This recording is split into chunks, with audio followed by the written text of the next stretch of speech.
So you're in Indiana? Yeah, northern Indiana, not far from Chicago, actually. Okay. Are you always lived there? Yes. Well, I mean, there was like 20 minutes where I lived in central Illinois, but it's all the same. Yeah, yeah. I've never lived out there, but I've driven through it several times, but never lived in the American Midwest. I've lived in the Right. South. I live in Vegas now, so I live in the Southwest. I've lived in Yeah. Louisiana, and I'm from the Mid-Atlantic area, Baltimore. Hmm. uh, but never there. And it's always like I don't know. I have a few questions about that too. It'd be like the heartland, right? It's always called like the heartland of America Right. for some reason. But I Right. think there it's a very I like that. I like the romantic idea of like the Yeah. Midwest and the heartland, and Yeah. I really Just, do. So I have questions about. No, please go yes. on. Yeah, we have the reputation of just being nice, right? We can always tell when somebody comes in, East Coast, no offense, all of a sudden they'll say something, and then we'll kind of look and they're like, oh, they're from the East Coast. They don't know that we are just unfailingly polite, even if it's to our own detriment. Yeah, that and it's different in the South too because everybody always said to like Southern. I remember when I first moved to the South and I lived in like Lake Charles, Louisiana, like the heart of Cajun country, like you know 20 minutes from the Texas border, another 30 minutes to the Gulf, and it was like everyone was like, "Oh, Southern people are so nice," and I go in there, and it's they are nice. They're not like rude to you, but Right. there is like you're not from here. Like I kind of they can just know that like you're an outsider, and they kind of give you Yeah. that like stink eye Yeah. in the grocery store or whatever. Whereas where I'm from, it's always like kind of like it's not like a genuine niceness, but it's like a polite niceness where like if you're passing each other in a grocery aisle, you do the little kind of silent, Yeah. like Yeah. smile or something, and you just keep moving. You don't have to say anything. But then like I would do that when I moved down to the South, and like I'd pass in a grocery aisle with somebody, and they would just like look away from me very like I'm like, oh my god, I'm like, what did I do? But it's strange how that works. Yeah, Yeah. Isn't that interesting? yeah. I love that. It's good for fiction. Good for fiction too. That's right. That's right.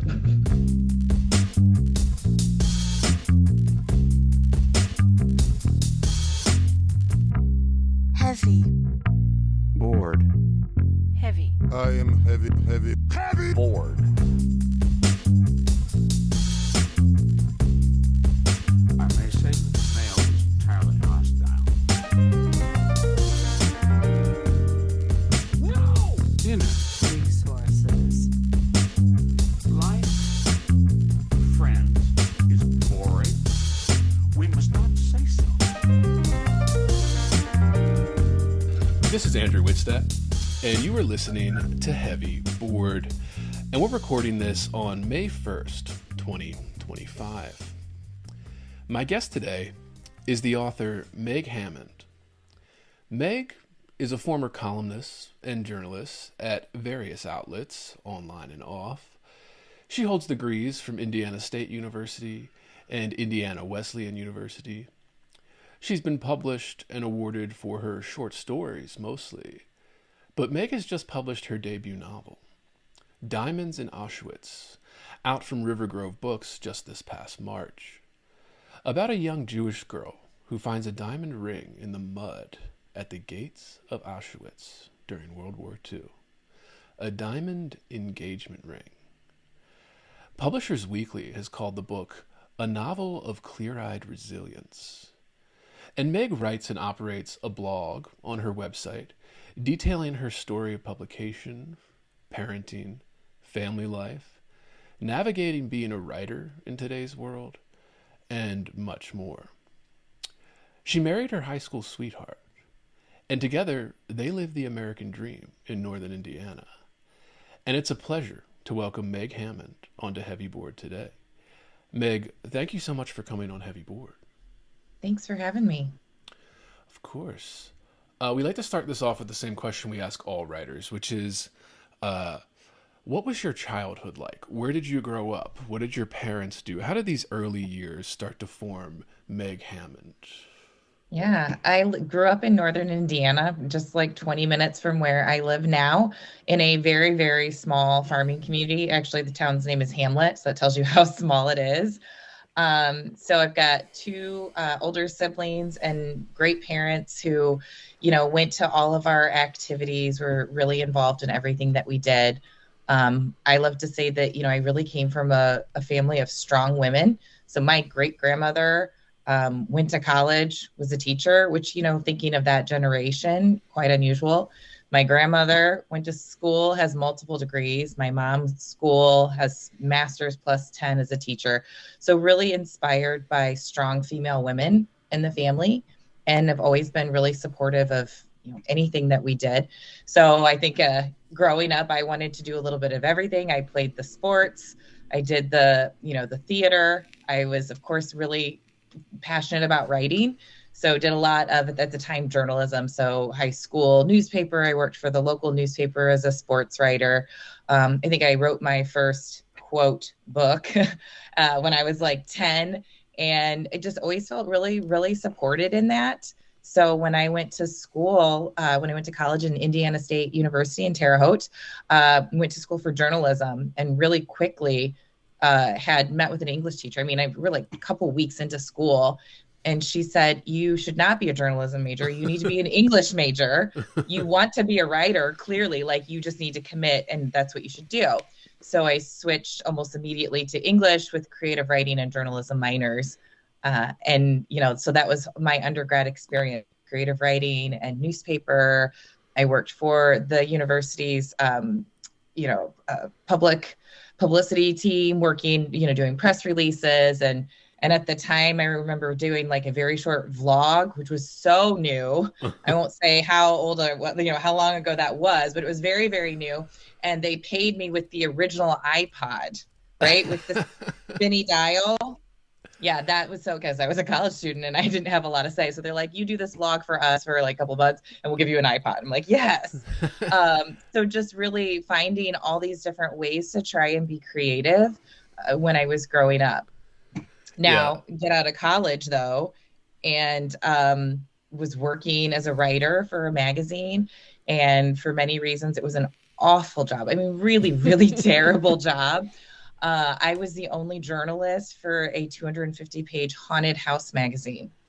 Haunted house, like animatronics and masks and costumes. And you'll say, "Well, how did you get into that? What do you know about haunted houses?" Not a darn thing, nothing.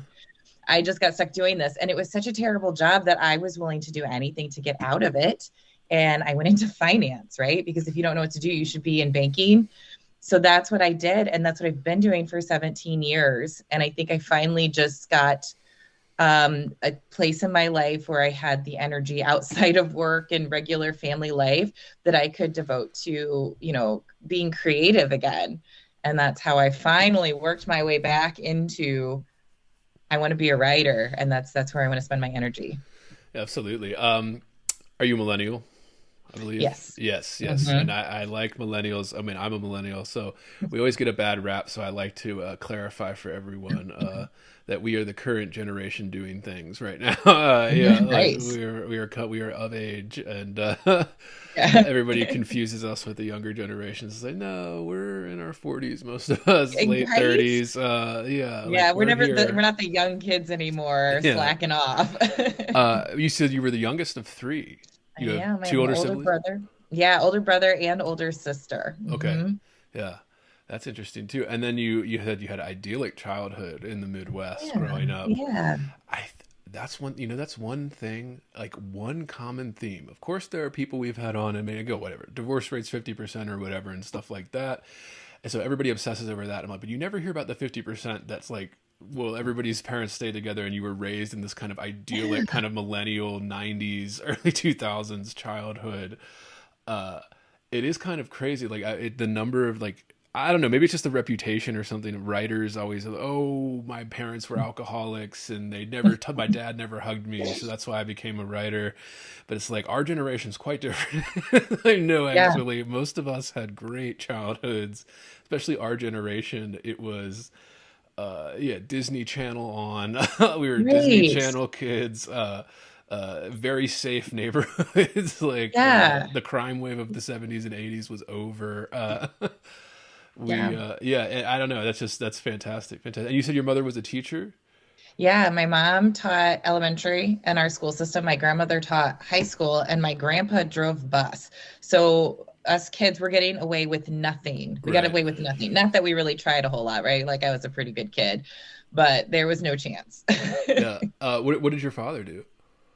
He worked in a factory, drive fork truck, you know, like working hard for the family, made sure he made it to all of our sporting events. I remember one time he worked a really late shift, drove 2 hours for a swim meet that I was in. It was a special like relay meet. I literally literally swam one length of the pool. Right. So he drove 4 hours round trip for me to swim like 12 seconds. Yeah, 50 meters or whatever. Right? Yeah. I think it was 25. It wasn't 25, even right? Yeah, that's the Olympic. Pool. Yeah. Yeah.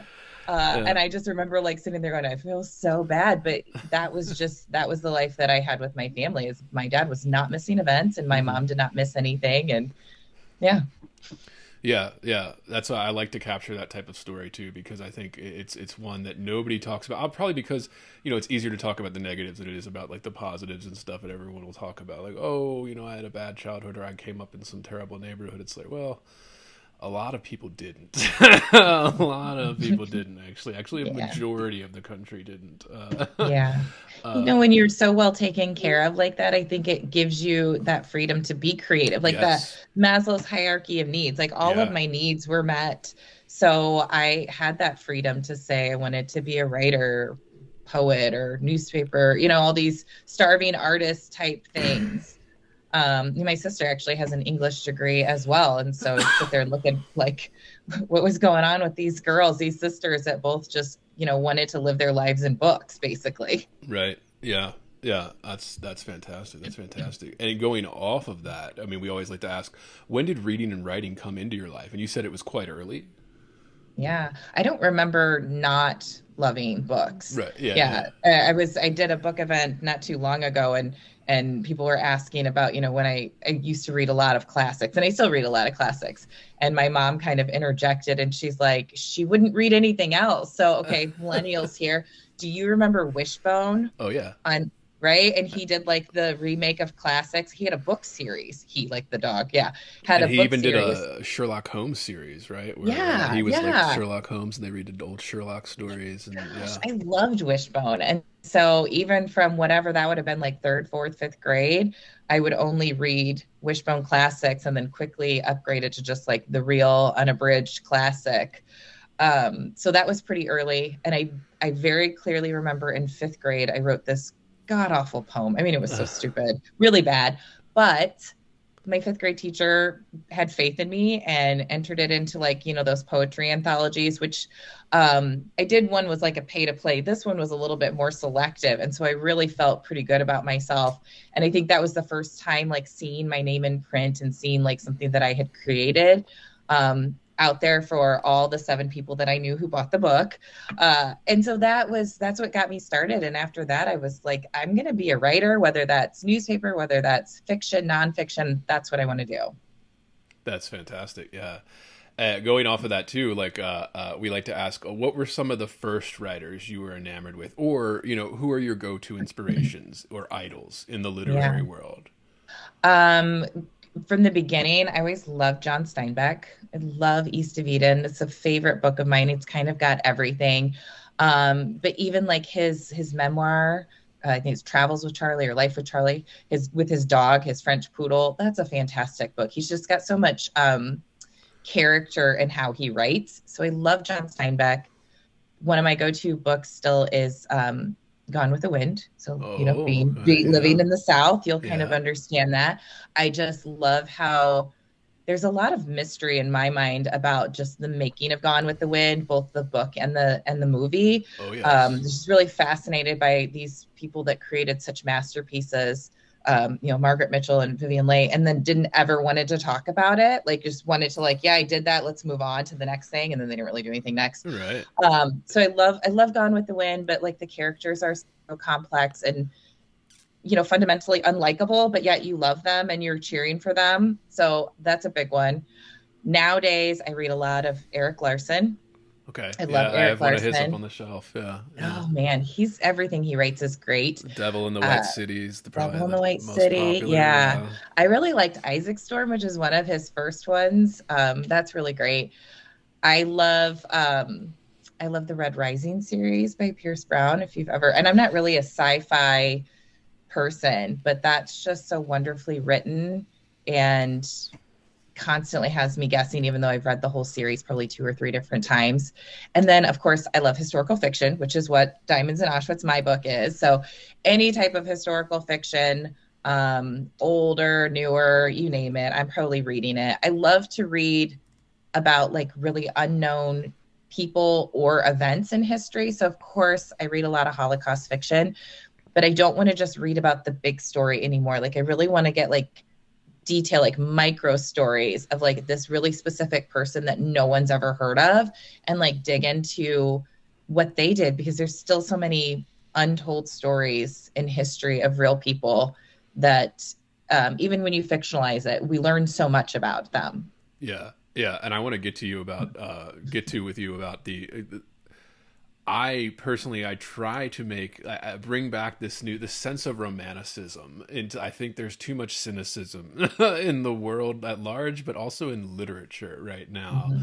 And I'm kind of tired of the Gen X cynicism, irony, nihilism, like it's just that we've seen all that before. Like, I'm like, I've been trying, I love the romantic sense of, the small details, the little ring you find in the mud, like your whole novel. Like, I think that is so important, and I want to get to you about that too. And it's a theme on this podcast. Just I like to romanticize. I think artists, writers, that's the beauty of it. You romanticize these tiny little everyday things around you, and actually, it's great. It's beautiful. All of that stuff. But yeah, I love that. So you said Steinbeck. I mean, that's a great one for a young kid to. I mean, he's actually very accessible for young, like teenagers, preteens, like very accessible. Easily read, right? Yeah, like the story is, beautiful writing, but very straightforward. It's not like a Faulkner where you're trying to understand, like, I am a fish, like I don't know what that means. Yes. And honestly, like fish. Yes, right.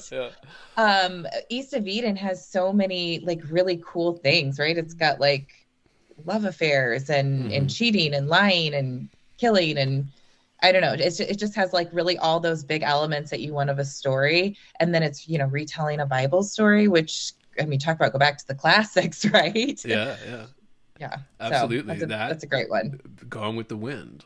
Okay, so you mentioned this, one of the biggest novels, one of the biggest stories ever written. It is iconic, it is immortalized, it is romanticized, it is the antebellum South, post-Civil War reconstruction. Well, really, I guess it takes you through the entire process, right? And that's a huge novel. That's a huge novel. How old were you when you first picked that up, if you can remember? We don't need exact. I'm gonna say high school, end of high school. Yeah. And it's one of those books that you're like intimidated by because it's so huge, like 1,200 pages, and then but you fly through it. Like you can fly through that novel. Again, like it's an easy read, right? Like she has beautiful details. She does such a great job of bringing to life, the plantation, and then Atlanta as it's growing.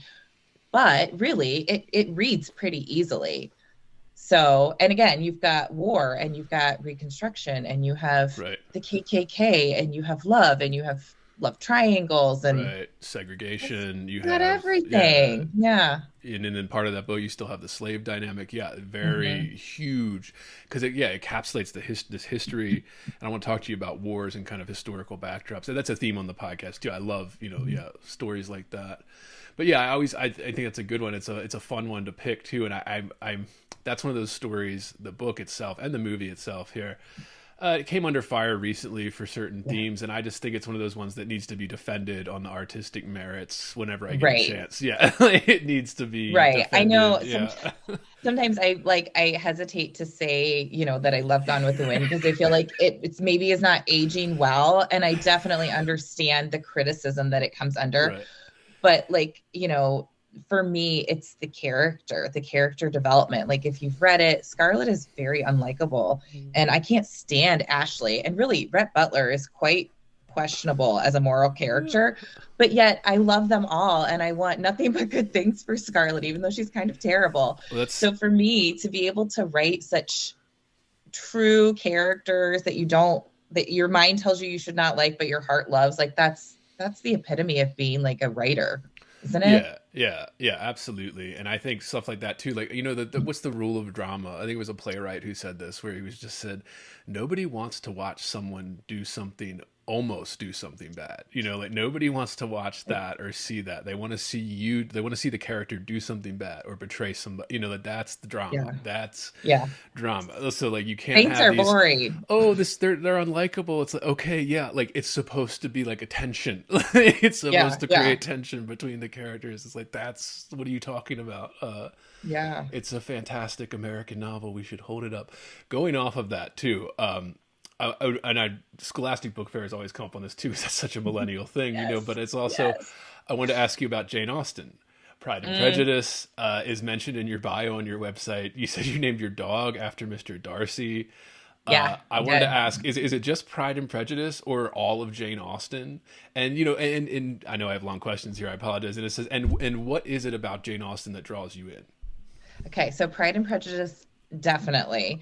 I don't love Emma. I mean, I've read all of Jane Austen. I really like Persuasion, which is probably her like most undervalued story. But Pride and Prejudice, yes, it's still so relevant. It's her best book. Yeah, it's oh my gosh, it's so great, and it's funny. I think that people don't realize, like, laugh out loud. Jane Austen is laugh out loud funny, and she understands. I mean, she was so progressive, right? Like she really wanted more for her female characters. Yes, she wanted them to marry well because that was the idea of success. But you're talking about a woman who never got married, who was successful without that. So I think she was writing to her time period, but like still really progressive. And I mean, just wonderful characters. I mean, who doesn't want to be friends with Elizabeth Bennet, who is brilliant and smart and cutting and, talented. So I just, that's like a feel good novel for me. And my husband can always tell if I'm going through like a particularly stressful patch of life. Cause like I'll pull out, sometimes Gone with the Wind, though Gone with the Wind is not necessarily like a feel goody kind of book, but like Pride and Prejudice for sure. And he'll be like, okay, she's reading Pride and Prejudice again. Like, let me think what's going on in our lives that has brought her back to that book. But it's like, it's comfort food. Yeah. And now I know the characters so well that I feel like I'm going home like for a high school reunion and spending time with these people that I haven't met with for a long time. That and being millennials, that Keira Knightley version that came out. Almost word for word. Yeah. Like, I mean, there is dialogue pulled directly from the book. Yes. And it was a great remake. It was a great version. And it came out like right at like time when I was kind of a teenager. I'm 35, so I was like a little bit on the younger side of millennials, but it's still like I don't know. It was just so iconic. It's still played on TV all the time. When people are referencing or sharing screenshots online or something, they're usually doing that particular version of Pride and Prejudice with what's his face, Matthew McFadden played Mr. Darcy or whatever. Everybody knows him now as whatever, the guy from Succession, right? Tom from Succession. For his Emmys, but like that was his. He'll always be Mr. Darcy to me. And that too, like I mean, and I think Jane Austen she is. I guess people would say it's a more female coded. Like obviously, it's kind of her formula. And I don't mean to call it a formula either. I mean these are great original literary novels, but like. Was kind of the basis for the modern romance genre, like her relationship drama, the kind of, and I mean, I love Edith Wharton. She's one of my favorite writers and stuff. And she was in this vein too, I think.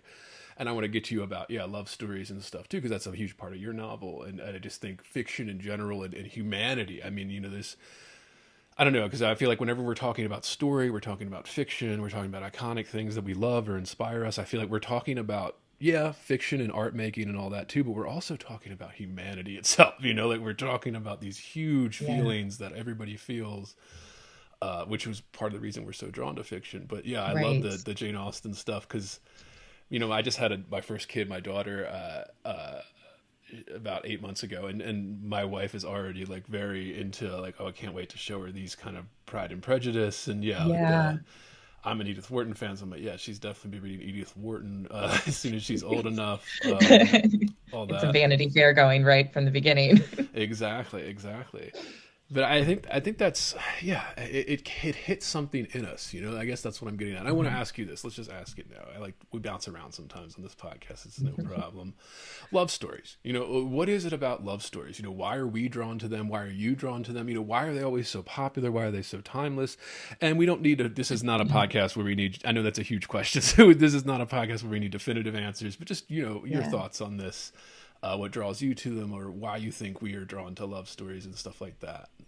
Yeah, I think, you know, this is going to sound, I don't know, maybe anti-feminist, but like we all look at, like, we want love, right? You want love. And I'm so blessed to have, you know, married my high school sweetheart, right? Like when you talk about it, my life sounds so picture perfect, which I'm sure it is, right?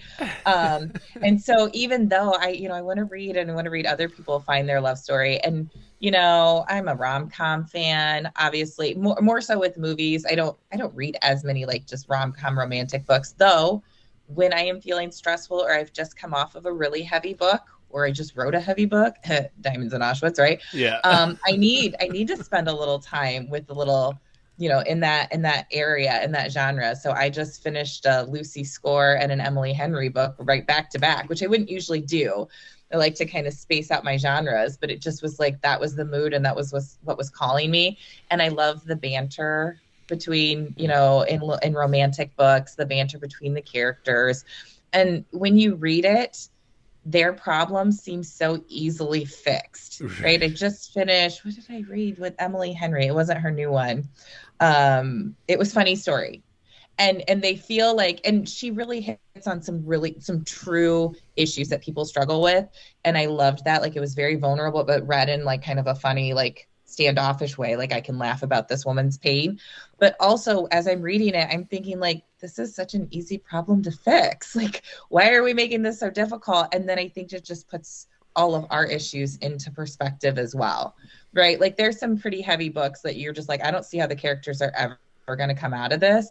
And then you read some of these rom-com books and you're like, I enjoy watching them struggle, because all they have to do is like say these 3 words and it's all fine.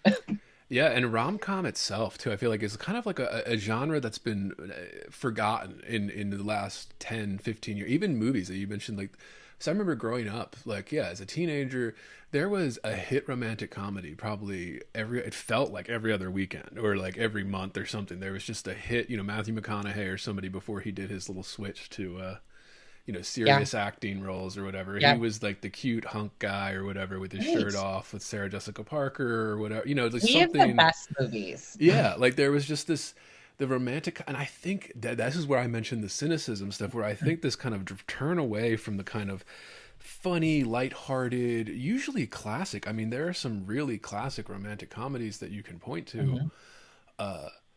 I feel like it's just this cynicism that's infected with people like, oh, that's not real, or, oh, you know, meet cutes or whatever, or cliche or neither something. Is Star Wars. Right, exactly. Sorry for the Star Wars lovers. I'm like, come on. Neither is None Star of it's Wars. real. Neither is, whatever. Like it's a story. It's but it fills you up with that feeling that you get out of it. I'm trying to think of like the best. Peyton Leopold's not real? You mean Hugh Jackman is not traveling back in time? Crap. Right, exactly. Yeah. It's like this. It's like they maybe it's this obsession with authenticity too, or something, where they say, "Oh, that's not authentic," or something. I don't know, but I feel like it is a forgotten kind of genre. But the reason I'm interested and I want to ask you about love stories is because I am fascinated by these kind of, you know, the timeless love stories. The kind of, you know, you can see them in Greek mythology, you can see them in the Bible stories, you can see them in all of historical fiction. Like you can see them throughout history, these kind of love tales.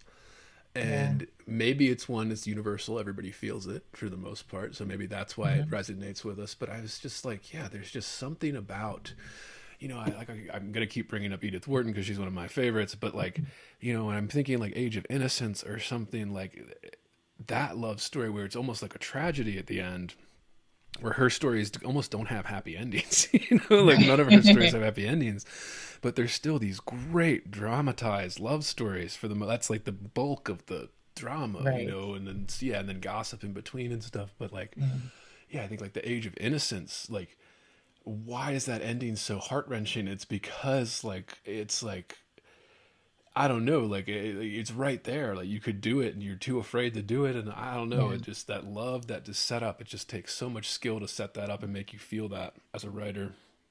Yeah, But yeah, I I don't think know. Yeah, please go on. I think there's a lot of pressure to create this like amazing love story.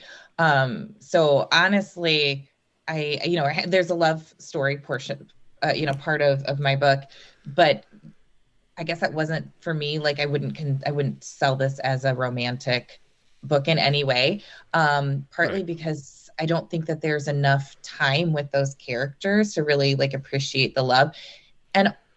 And it doesn't always have to be huge grand gestures, right? Like we all want Heath Ledger to sing to us at the football stadium, right? Up and down the Another millennial bleachers. reference. 10 things Exactly, I hate about you. obviously. Yeah. Oh, Yeah. love. Yeah. But there's so much to be said for just like this quiet, consistent love.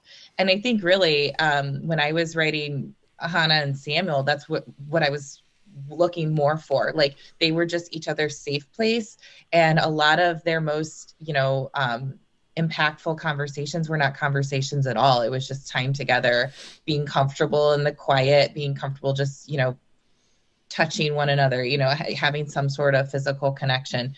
But partly because it's very intimidating to me to try and live up to, a Scarlett and a Rhett from Gone with the Wind. How do I write that? Yeah. That's a tall order. That, or yeah, I mean, you mentioned 10 Things I Hate About You, right? I mean, that's Shakespeare. It's modern Yeah. interpretation of Taming of the Shrew, and then Yeah. we have, I mean, I think it is a challenge, yeah, because you have all this pressure, then you have all this history too, whereas all these great novels that did it, and you have to kind of, if you're going to do that, you're like, all right, now I have to compete with these Jane Austen level, like, romance. It's like, that's quite an ask for a writer. Yeah.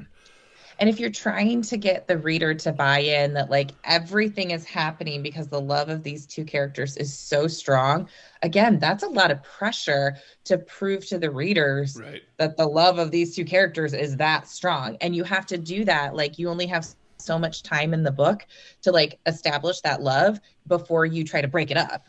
Right. Yeah. And so it's really difficult without, I think, coming off as corny or trite to do that. So boy, I have nothing but respect for writers who can pull off like a true powerful love story. Like Nicholas Sparks or somebody that's like, I mean, I was thinking The Notebook, again, another millennial reference, right? Yeah. That kind of, where, that's interesting too. And I didn't plan on asking you about this, but I was thinking, somebody like Jonathan Franzen, who he has this great, if you read any of his stuff, I mean, it doesn't matter if you have, but like he always has kind of a family dynamic in his novels. And he always argues, people are like, oh, did you have like a messed up family life or something? And he always says, no, like people are confusing, technique with like confessional, personal stuff. He's like, technique wise, where he said like, if you have a brother and a sister or a son and a father or whatever, that automatically sets up a dynamic, like a relationship that you can work within as a writer, like, or a full family of 5 or whatever it is, like that he has his various novels, usually always centered around a family in some relationship. Cause he's like, it's technique. And that's interesting too. Like kind of, like the family or a love story dynamic sets up an implication, that you can work within in fiction and stuff like that. So that's always interesting how that works out. But yeah, that's I mean, yeah, that's great. That's great. I wanted to ask you about, I know this isn't a romance novel, but I wanted to ask, because with the love story thing, and I was thinking love story in the mind, kind of, romance is one of the genres that is, it's and just generally speaking, it's one of the few things that's actually still selling pretty well, like in publishing. Like all the other genres, especially literary fiction and some of these others, adventure fiction is kind of going down in sales. And I was just thinking, I was like, maybe this is a good question to ask you, because again, just because I was thinking on the love story angle, why is something like the romance formula or the romance genre so popular? What do you think readers get from it? And as I mentioned already, I think somebody like Jane Austen or something is almost like the formula for like the modern romance. Obviously, it's much different now, but like it's still like you set up these characters, the back and forth, the meet cutes. I don't know. I mean, your thoughts on this? Why do you think the romance genre is one of the ones? It's like romance and sci-fi are like the two that Yeah. are just staying. The sales are going up instead of down, and every other genre is Yeah. going down. Yeah, I don't know. What are your I thoughts? think it's just relevant to everybody, right? Right, Going back to right. that, like everybody really wants to find love in their life, and in whatever way that might be. Maybe it's not necessarily romantic love, but you want that connection. Going back to like the family ties. We want love in our family, love with children, best friends, whatever. We want that. So, you'll have people say, well, I'm not really into sci-fi. I'm not really into paranormal or fantasy. Like, don't give anything to me with dragons. I've been surprised that, people that I know that are big readers and will say, like, I don't read historical fiction. Like, it's just something that is not interested in. Right. They're not interested in that. But they all still want to find connection. And that's what a love story. So kind of cuts out the specific interests, right? Cuts out the space, cuts out the history, cuts out the dragons and the fairies, unless that's your thing, whatever, right? That's the thing too. You can read that. And it just gets really right down to that straight human emotion. Right.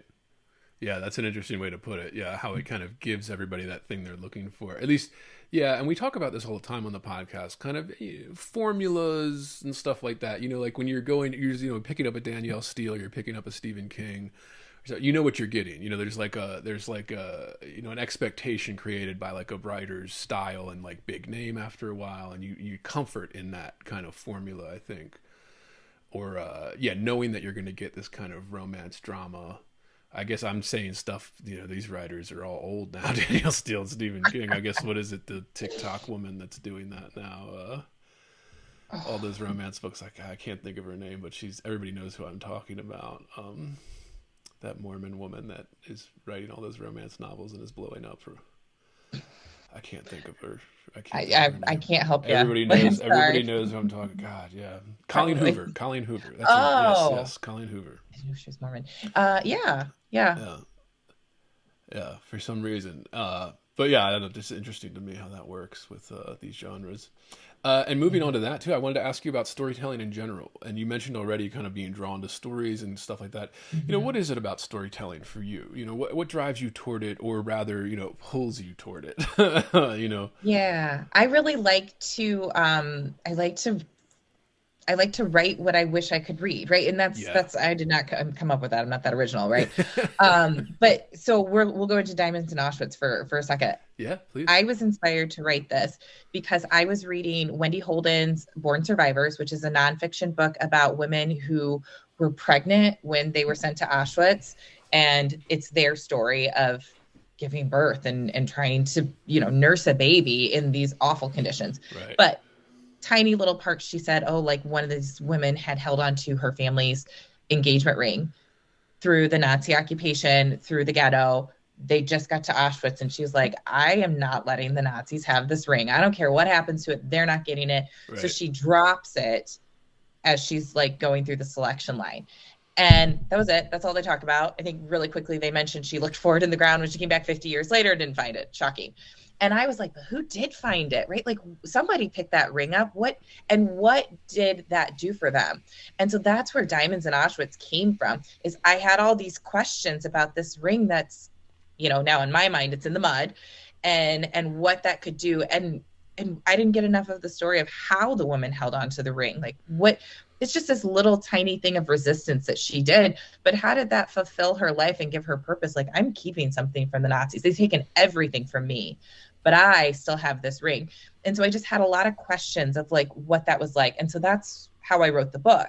And so for me, that's how I have all of the novels ideas. I've just finished my first draft of my second book, got a couple other things started. I got a notebook full of ideas. And it's always like, you mentioned one little character in this book that was true, and I need more information. You just mentioned them. I need a whole book.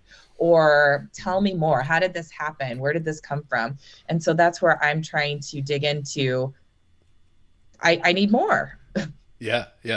And that's where I get into Romanticism, where I think that is so good. Like, we had another writer on here that talked about, picking up like a bullet from a Civil War battlefield and then kind of romanticizing a story from it, or something as simple as like a coin, a diamond ring. Like, you pick up this coin, and I know this is silly, and you're not going to do this in your everyday life, listeners, and all that. But like, as a writer, just a quarter that you get in your change, like, and it's like, oh, it's from 1981 or something. how many pockets has this quarter been in? Like, what has it been through? How many vending machines? You know, like, just kind of like, how many banks has it gone through? Like, you can start romanticizing a story and all the little hands that touched it, you know, throughout 40, 50 years, hundreds of years, if you want to do something like, you know, fantasy novel or something like that's always interesting. That's where like the best fantasy stuff has these kind of historical lead jumping off points, even if they're fictionalizing what the outcome, you know, I'm thinking like Indiana Jones, you know, like the Last Crusade, the Ark of the Covenant, these kind of legendary historical things, but also they fictionalize the story around it. It's just such a rich, it enhances everything. So I just love that idea of romanticizing something as small as like a diamond ring found in the mud. And like obviously it's more specific than that because it's in the mud at the gates of Auschwitz. That's very different than just finding it in like a field or something or like a street or a gutter. But I love that. And I love that was your entire starting point for this the inspiration for this novel is I just feel like there's not enough of it. There's this tendency that like think that that's corny or cheesy or something like that or too sentimental. That's what I mean. I'm like I'm straight up. I'm declaring war on cynicism, Meg. I'm as little as I can. My little impact that I have. I am trying to end this cynicism and irony obsession that Gen X gave us, and we're trying to get into a new creative place. We'll see how it goes, but you're part of that. I love that. I love that idea too. You know, it's funny because when I wrote, so I had the end of Diamonds in Auschwitz, the ending changed from what I originally wrote to what readers are seeing. And what was printed with the final product was what I had always wanted. And I thought I was falling into this trap. So I was working with Ava, my developmental editor, who was amazing. And so we finished the book. We're kind of wrapping things up. And I said, hey, here is kind of what I wanted the original ending to be. But I was really afraid that it was going to tie everything up in too pretty of a bow. And I was going to be, you know, accused of like, oh yeah, like it's, you know, you're so naive that you think this is how it's going to end. And she's like, this is a World War II fiction, takes place in Auschwitz mainly. Like you can't tie it up in a bow nicely anymore. Like too many characters have bad endings. Do with what you want. And I'm so glad that I went with, we're going to say again in quotes, the happy ending, right? Because, as happy as it can be. Not everybody is killed off at the end. So I'll give that out. And I think there's a really nice connection at the end. And I also just think that it brought everything together because it's dual timeline. And it's so nice when you can put the connections, and they're pretty subtle throughout the book of how the timelines are intersecting and they're connecting with each other. But I am really glad that I went with the quote unquote happier ending, right? Even though maybe I'm just romanticizing things, but we got to give people something. Yeah. It's interesting too. I'm a big film fan. I know most people are. I mean, it's film. Everybody loves movies, but there's, you know, a lot of people are saying like in the 70s into the 80s, there was this kind of nihilism, like the really sad endings, you know, it was always kind of sad, dramatic endings. And then you saw kind of the 80s and 90s kind of shifted to happy endings. Even like something, I don't know, pulling something out of my Good Will Hunting or something. It has kind of a happy ending after all the drama, kind of, I don't know. And then we kind of went back to these, I don't know, sad endings or something, or cynical endings. And this gets to the next question here, because I wanted to ask you about the theme of hope. You know, I wanted to ask you about hope. It's a theme in the novel, but it's a theme on this podcast too. You know, and I wanted to ask you, like, why is hope so important to you personally, or, you know, to your fiction writing, and why is it good for fiction writing? And again, I know that's a huge philosophical question, so please, just your thoughts. We don't need to figure it out for everybody listening just now. It's just I think hope is a really fun is probably not the right word, but a really interesting theme to have in your book, because they're the people, like, this is what keeps me alive, right? This little nugget of hope. And so of course the ring is the physical representation of hope and its beauty, and it's so wonderful and it's perfect, and it stays perfect and beautiful no matter what's going on. So right, that's hope, and it's what keeps people alive. And that really is the theme of the book. It's about resiliency and just finding even the tiniest little reasons. But I also love the other school of thought of like the truly cynical, and hope is what kills them, right? And so Ben Folds has this great song, and he says hope is a bastard, and he goes on and on about how like hope is really what's going to kill these people, because there is no hope in the situation. And I really liked using both of those ideas in the book, because the first character that we meet, one of the main characters, Rachel, she basically says, like, hope will kill you. That is what's going to kill me in Auschwitz, is thinking that there's a way out of this. But then she holds on to this ring when she knows she shouldn't. So her mind is telling her, don't hope, but her body and her heart is like literally holding on to hope. And I just really loved the juxtaposition of that, or the contradictions of that. And it just shows to how complex humans can be. Even the same person can have really differing views of hope. So I kind of liked playing around with that idea through different sets of characters.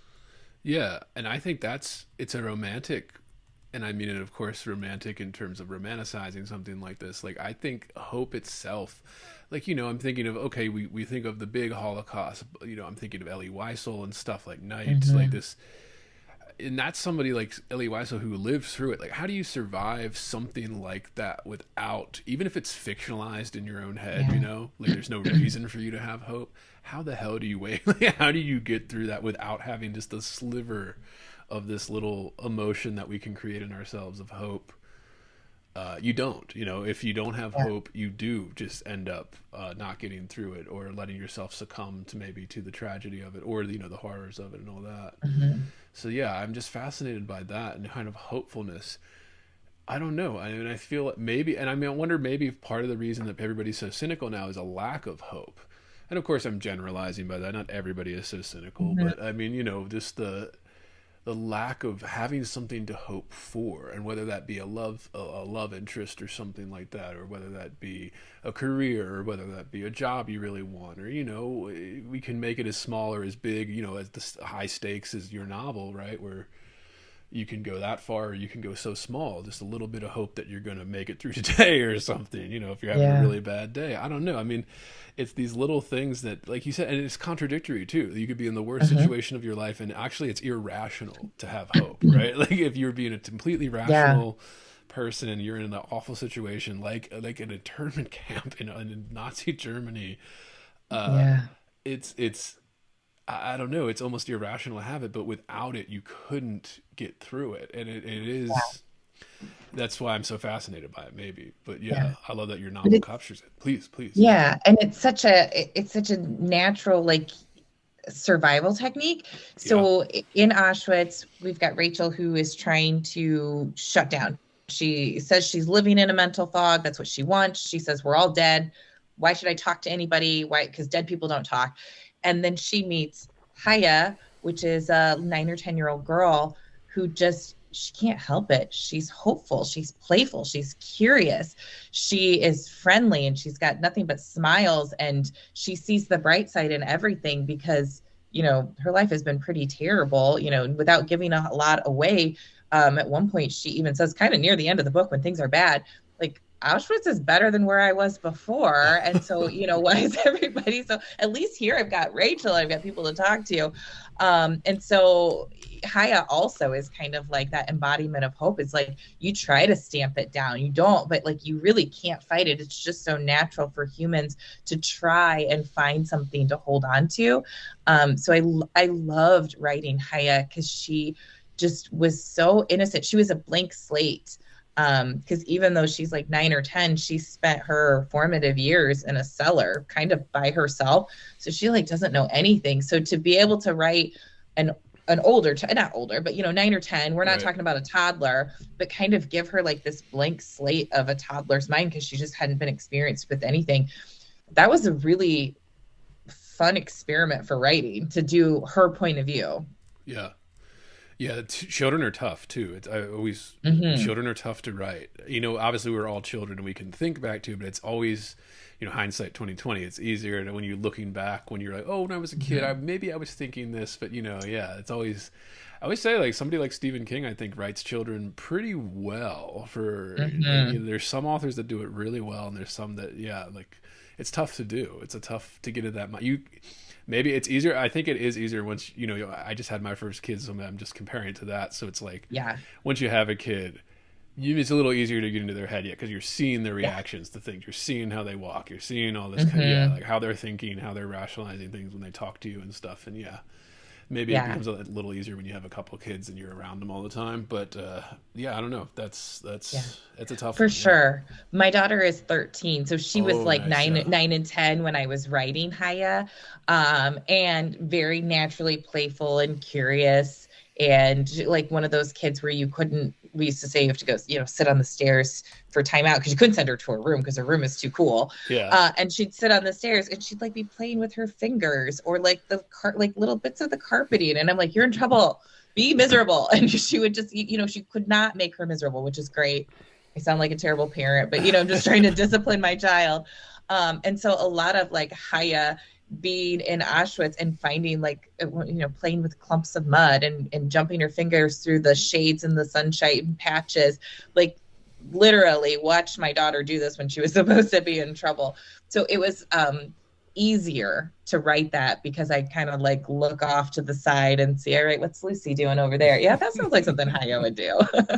Yeah, absolutely. I wanted to ask you again about a historical fiction.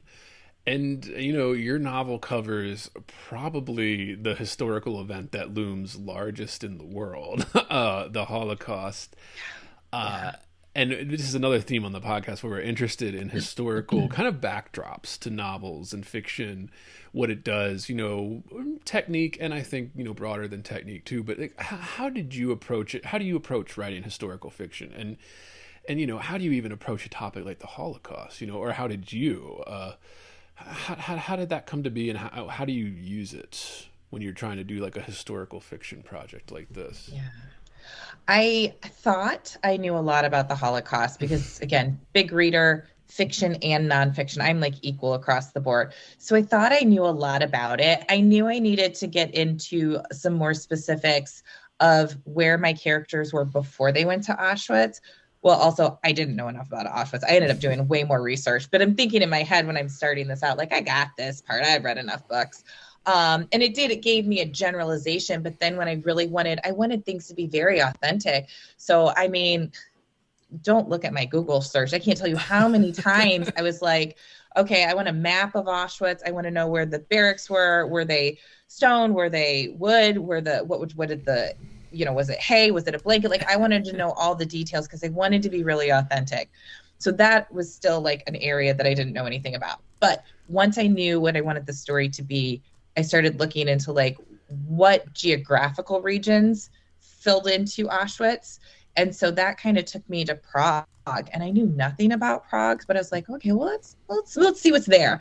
Well, I already knew my story was going to be about art and beauty and how that could really change a person's life. Well, Prague, I could not have asked. I stumbled upon Prague. Right. I could not have asked for a better city to show beauty and architecture and art. And like, Prague is just this amazing city, just aesthetically, just looking at it. And so, okay, I've got an artist, I've got an architecture. Great. Like, I'm really hitting this art theme pretty hard in the book.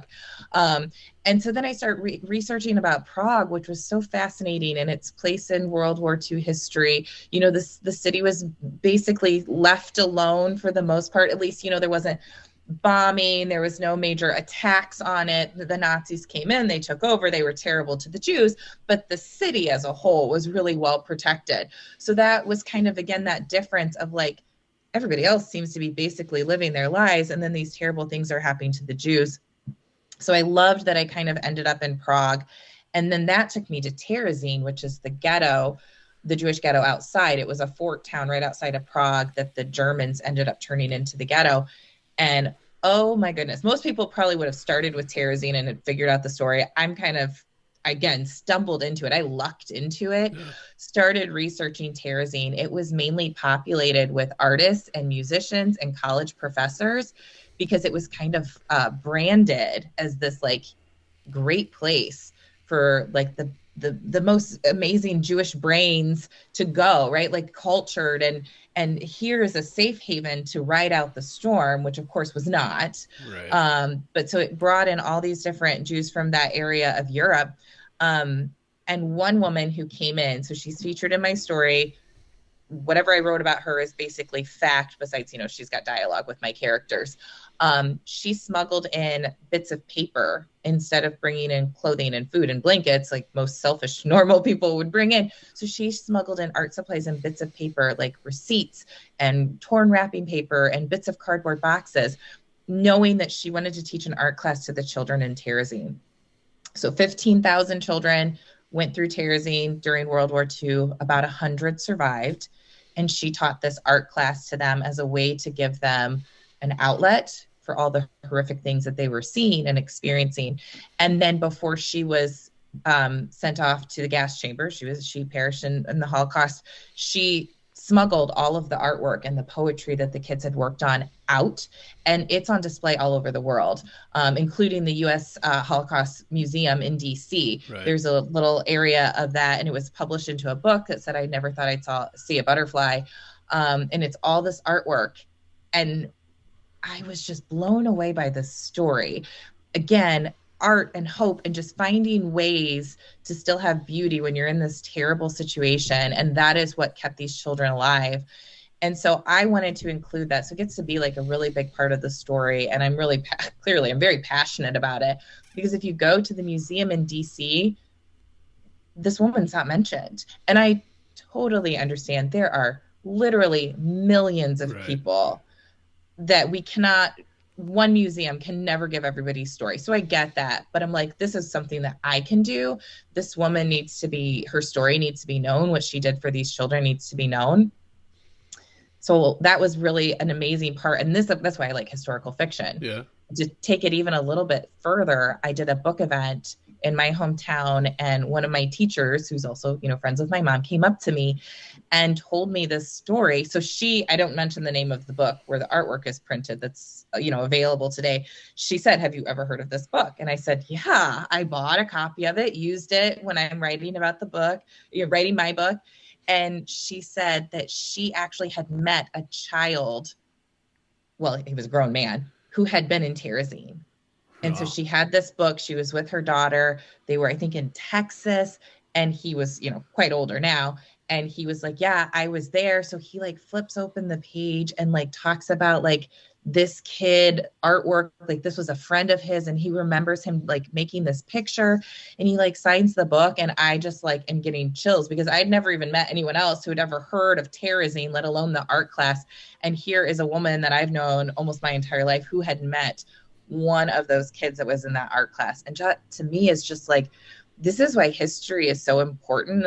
And even if it's just in the form of historical fiction, there's so much truth behind those words that we don't want to forget about these kids. We don't want to forget about the art teacher. We don't want to forget about the artwork that they created.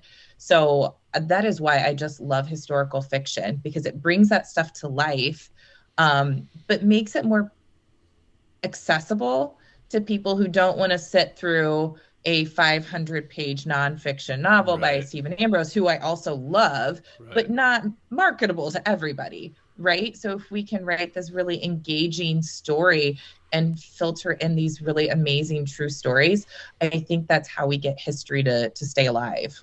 Yeah, absolutely. And I love that you tied this into beauty being the source of hope, like art and beauty being not just the main, like you said, what the book is, if you were to call it what it's about, like kind of art and beauty giving you enough hope to survive, or saving you in some way, saving the character in some way. And I think that is something that I love in terms of, like, again, going back to the bringing back a romantic view of the world, where this kind of beauty for beauty's sake, right? Like, why do we love beauty? Well, we love it because it allows us to be hopeful when we see something like even beautiful architecture, or a beautiful painting, or or even a beautiful person or something. Like why do we worship celebrity and stuff? Well, because they're usually beautiful, and they're usually it gives us some aspirational kind of thing, like when we see beautiful people or beautiful buildings or beautiful artwork or read a beautiful story, there is this thing that's just ingrained in us, and you can see it through all of history, every culture, every ancient civilization. Like there was this worship of the beautiful night sky, or a beautiful queen or something, or something like that, like where it just we worship it, and it fills us up with something. Like it fills us up with that. Oh wow, look at how great that is. Maybe it's worth living. Or oh wow, look at how Yeah. beautiful it is. Maybe it's worth pursuing this. Or yeah, that is great. And I think with historical fiction too, there's like, and then going back to that Franzen quote, like it's technique too, right? So you have this historical backdrop. Now you have this whole world where you can explore, very rich, right? You can go any direction you want as a fiction creative, writing fiction story around this historical backdrop. So that's why I'm so fascinated by. We just had a episode where we go into the backdrop was the Vietnam War, and so it's like, okay, when you're in the Vietnam War, you can focus on one soldier trying to do this kind of rescue POWs, or you could do a broad scope, or you could do like the villagers that are being attacked. You could just stay in one village, or it's just so rich. You go so many different directions, and I wonder if people are almost turned off by historical fiction because it can almost go too broadly, especially as a creative. You can almost get so many options that you get paralyzed. You don't know where to go. Yeah. But I think, yeah, like you finding something like a Ring and then a few characters to focus on, I mean, then you start cooking, and you're like, all right, here we go. Like, yeah, this historical backdrop can be used to my advantage, to the story's advantage, to the characters. Yeah, I love that with historical fiction. Yeah. I feel like historical fiction is slowly kind of creeping back into like mainstream publishing, Slowly, I think so. Yeah, slowly. Maybe it'll take like 10 years, maybe, but like we're just starting to see this kind of, I've seen the kind of recent releases, and I've had authors on recently that have been doing this kind of, and I'm just like, yeah, like it makes sense that we're kind of shifting back into like a historical fiction's cool. It matters. It's worth reading. It's a lot of fun. You can even learn a few things that are factual, even though it's fiction, right? Yeah. As a writer, I think it's like, it was funny. I was talking to another writer friend, and she does thriller, and she's like writing about like bombs and like this. And I was like, I'm a little concerned that all this stuff about bombs. And she's like, I said, it just seems too hard. And she said, are you kidding? Like, you research all this history stuff. Like, that seems way too hard. I'm like, this is easy for me, because in my mind, like, the story is actually kind of written. Like, I didn't rewrite World War II. Right. This is not like an Inglourious Bastards thing where I just changed the ending completely. Right. So for me, it's like, half of the story is actually kind of written. I just have to research it. But also, if I get lazy and I don't want to research it anymore, I just make it up, right? I always envisioned myself as like an Eric Larson. When I was in my undergrad, I did a lot of research and a lot of like things on Truman Capote's In Cold Blood, because for me was like the first like creative nonfiction. And I was like obsessed with that book, which sounds weird, but like just the idea, like you said, like the process of it, of how he did, like he created this really engaging, like almost suspenseful book, but it was completely off of interviews. So I really like that idea, but I cannot fathom how much work Eric Larson puts into researching, right? Or like just all these great biographers. I love their stuff and I want to read it, but I don't have that kind of time or patience. So for me, it's like I do like a little bit of the research and then I just make the rest up. Right. Jumping off point. And then, absolutely. Little diving board to go into the pool. Yeah. It's like little best of both worlds. Yeah. Yeah. I mean, that is, absolutely. It's funny that you mentioned Capote too, In Cold Blood. It's a great book. Probably his most famous, something about that book just has a grip on teen girls that I've like, I remember my sister, I have an older sister, she was obsessed with it when she was assigned it, in high school or something. Right? And like, maybe it's like the loves, like, cause that's kind of like when he falls in love with the guy that he's. Yeah. And the teen girls in the family, right? Yeah. Like there's just a lot. And it's from the craft, like the writing craft. I'm very, very intrigued by Truman Capote because it doesn't matter what you read. They're all like totally different, but still amazing. Yeah. My second book, I use his Other Voices, Other Rooms as kind of like a creative like inspiration, like this ghostly imagery that kind of goes throughout the whole book. So yeah, I kind of have a fascination with Truman Capote. Oh yeah. I mean, and one, he was just so talented. And I think it's when you're really into Capote and you start looking into like, his whole career and stuff, it's pretty obvious that he's one of those guys where like alcohol and like amphetamine abuse clearly ruined his career. You know, like because he was so good, and then kind of went too hard on the alcohol and the drugs, and then kind of lost himself. But I did want to ask you about the controversial topics, right? Because I mean, so you took a risk here with this one. You wrote about a Jewish girl without being Jewish, I did. That's a big no-no right now. And a lot of this kind of, we talk about on this podcast all the time, kind of, authenticity, lived experience, is big in the writing world right now. And I just wanted to ask, was it difficult for you to find a publisher because of that? Did you face any issues, any backlash? Yeah. How was that, taking that risk? And, why did you want to take it? So, this is going to sound very ignorant of me. This is my first novel. I did nothing in publishing.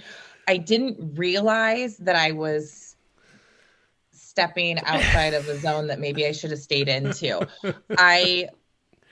I'm not going to say I love the Holocaust because that sounds terrible. I am very inspired by the Holocaust stories. It is absolutely a Jewish tragedy. Right. It's a human tragedy too. Global, right? I mean, and the story needs to be told, and it needs to be told in a way or by people who are passionate about it. And I think that I'm very passionate about getting those stories out and being very respectful. So after I wrote it, then it kind of came like, as I'm talking to, and actually agents, publishers, it was fine. I didn't have any pushback at all. Yeah, good. Yeah. But more kind of like, wait, you're not Jewish? Yeah. I was like, no, I'm so sorry. I hope I never led myself that way. Like, that's just how dumb I am. I didn't know. And so it was really important to me to have a sensitivity reader. So when I started working with the publisher, they were like, yeah, you can or cannot. I said, absolutely, I want to, because I don't want to have written from a Jewish point of view and then ignorantly, unintentionally portrayed something wrong. Right. So it was really important to me to have the sensitivity reader. So to make sure that I was very respectful and accurate in writing from a Jewish point of view. And that actually came back. It was all good. And then when I started working on promoting the book, I told my publicist, like straight up, like, I am not Jewish. I don't want anyone to think that I'm portraying myself as such, or I'm trying to sell books as such. Like, I don't want to be misled.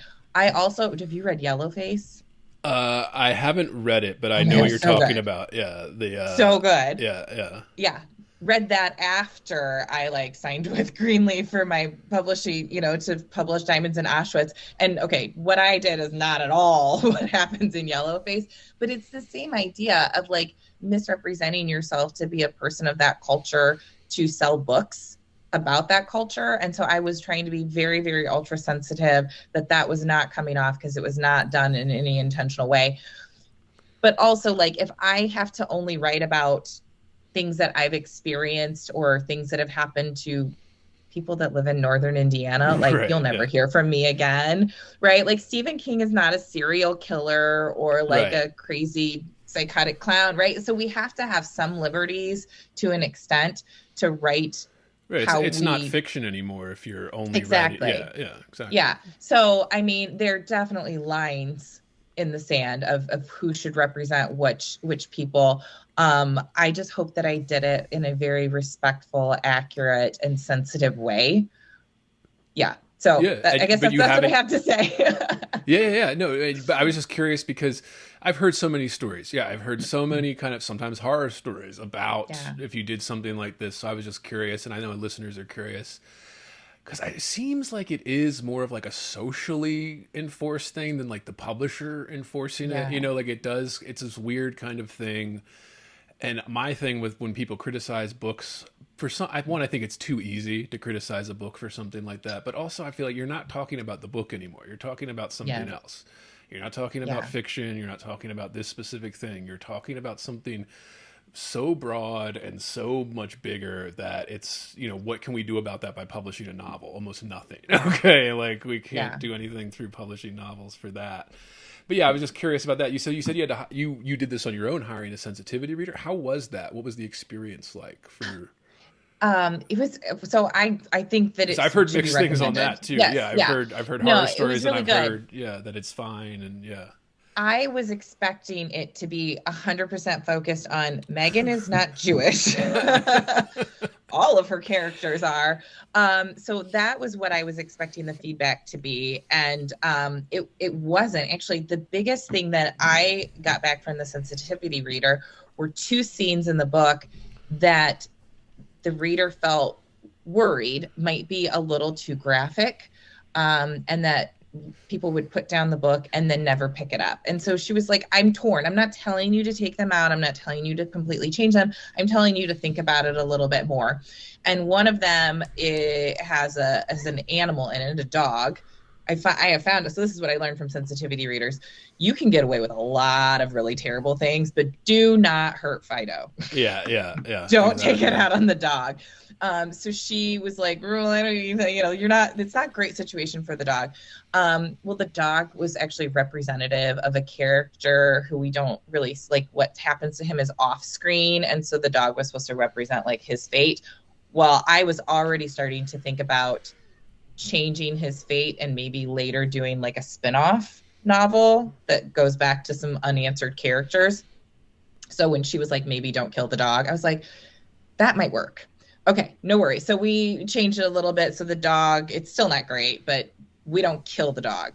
And then the second one was a scene which was, I knew it was bad, like rough, like it's really hard to read. And every time someone who has like my personal contact gets done reading the book, they come back and they all say the exact same scene. But I had done my research and I found multiple documented instances where the Nazis did this thing. And I'm not going to say what it is. If you read the book, you're with me, but I'm not going to say what it is because it's bad. And it's also a big spoiler. But they did it. They did it multiple times. I didn't make it up. Right. If I had made it up, maybe first off, it's disturbing. So that you should worry about me if I came up with that from my top of my head. So I talked to my husband. I talked to my number one reader. I talked to my editor. And I was really torn because I knew, and I was like, what's the point of having a sensitivity reader if you don't listen to them?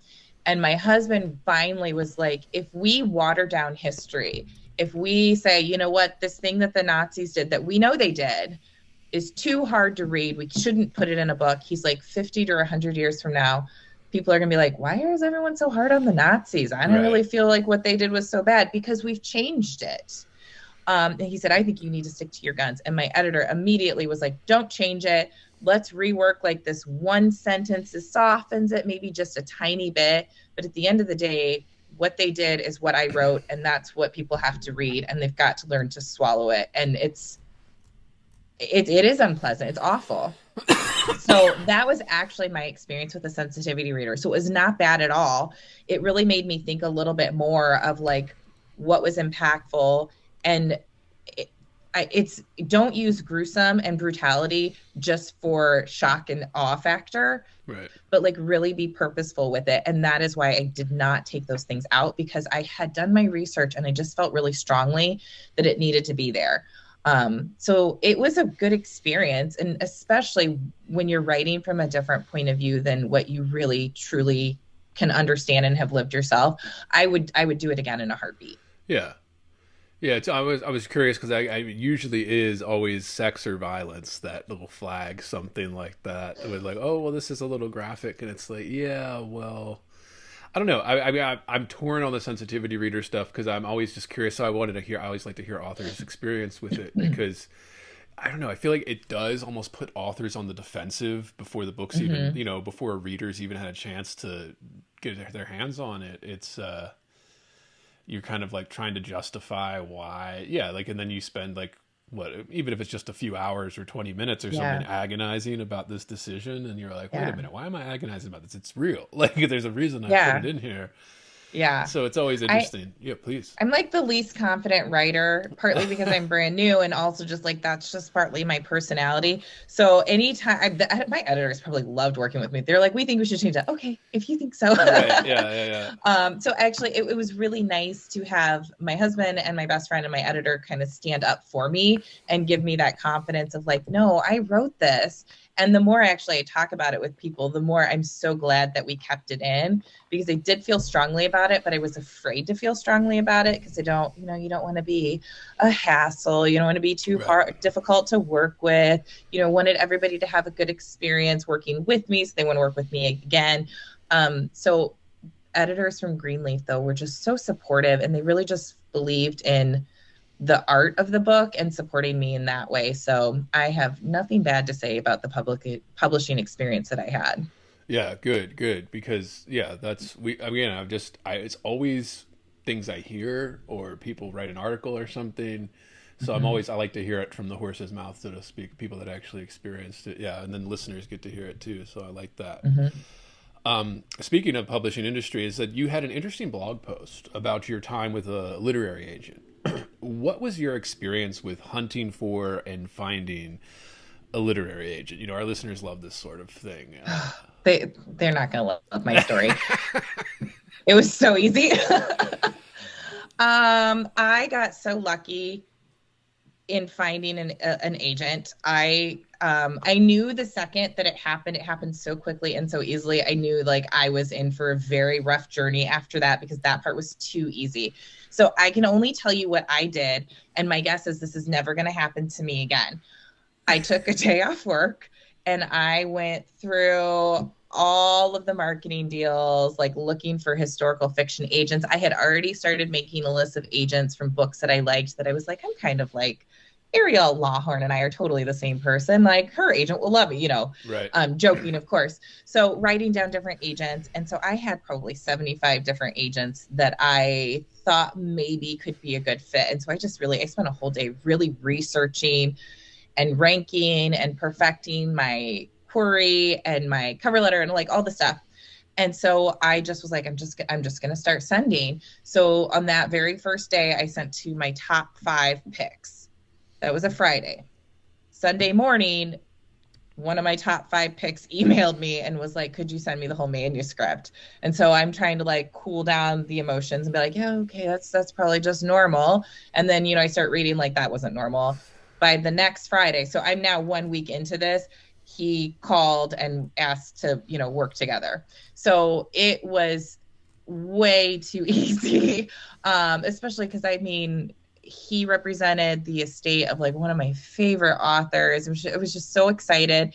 And when we spoke, he understood what I was trying to do with the book and really believed in it. And so it was amazing because, family and friends at that point, a couple people had read the book, and not to sound too snobby, but there are readers and there are writers readers, you know what I mean? Who understand, you and I are having a really great conversation about the craft of writing, which is way more esoteric than I can have with just regular readers. Yeah. So that was one of the first conversations I had with someone who understood the writing of what I was trying to do.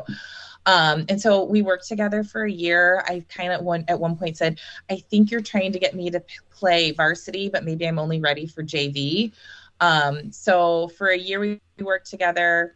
Nothing bad to say. It just didn't work out. I didn't get picked up by a big publisher, and he was not going for littler publishers. It just wasn't his game plan, and that's totally okay. So after the year, we amicably said, okay, contract's up. I didn't have anything else ready for him, so I'm going to keep going. Went to Greenleaf almost immediately and got picked up by then. So River Grove is their imprint. So that's who actually did the publishing. And then had just an amazing experience. So I queried very few agents, even less publishers. And it worked out this way for me. So yeah, I learned a lot. I learned a lot in that year. I think I didn't know what I should expect from an agent. I didn't, you know what I mean? There was a lot of unknowns, and I think now it would be a different experience because I think I know better questions to ask. I think I have better expectations of what communication style should be, partly what people are just going to do. That's just their style. And then maybe a little bit more what I need. So I have a better understanding of what I'm looking for. And honestly, what you're describing, it's a common tale. A lot of people, obviously, it's a 1% chance or something. You get that email or that call back for the full manuscript, and then you actually get a year contract or an option or something. It's okay. And then it just doesn't work out. I mean, that's a very common tale. You know, people think that once the agent says, okay, that's it. It's like, well, now you got to pitch, and that's going to take a year or two. And then it depends, yeah, the agent's style. I guess it makes sense why he wanted to go for big publishers, because that's where the money is, you know. Yeah. And for all his time and effort, you get his little, you know, his cut or whatever. I mean, it makes sense he didn't want to waste his time with the smaller ones that are not going to give him a big, you know, because, you know, if you're only getting 10 grand or something, well, his cut is like, you know, like $500 or like $1,000. So it's not really worth the time. But if you get a $50,000 deal, it makes it a little bit more, and then 100,000, you know, all that kind of stuff. So yeah.